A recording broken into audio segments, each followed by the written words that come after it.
Last semester, Professor K taught two classes A and B. Each student in class A handed in 7 assignments. So we have 7 assignments in class A, and each student in class B handed in 5 assignments.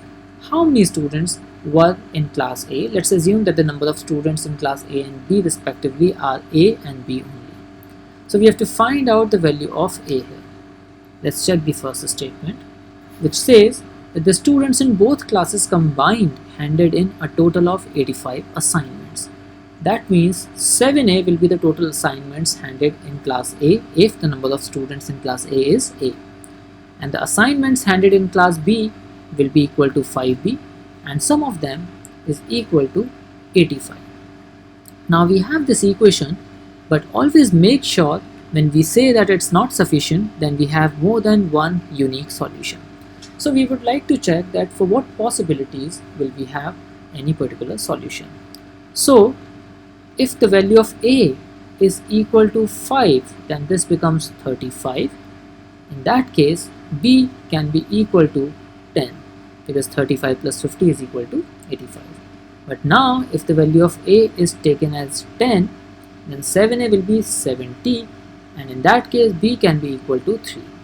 The question is asking about the value of A, while the value of A can be either 5 or 10. These are two possibilities and there is no third possibility. Therefore, the first statement alone is not sufficient. To understand this kind of unique solution more in detail, you can always refer to my course on number properties, where I have explained in detail how to get more solutions. And the common principle to find more solution is that the value of A always differs by the coefficient of B, while the value of B always differs by the coefficient of A. For example, you can see here that B has differed by 7, which is the coefficient of A, and the value of A has differed by 5, which is the coefficient of B.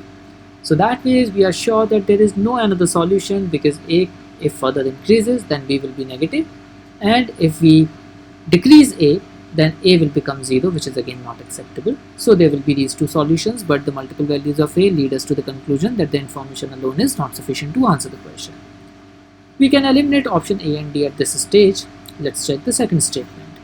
The second statement says that there were 10 students in class B.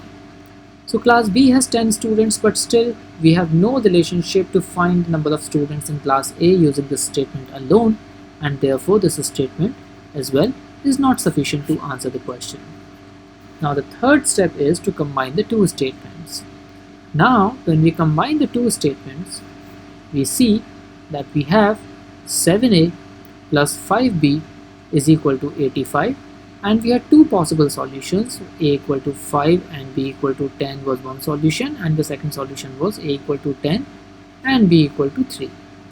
But the second statement has already confirmed that B is 10, which means the second solution is out. We are remained with only the first solution, and that confirms that the value of A is 5. Therefore, the statements together are sufficient to answer the question. So the final answer to the question becomes option C. I hope you enjoyed the explanation. Thank you so much.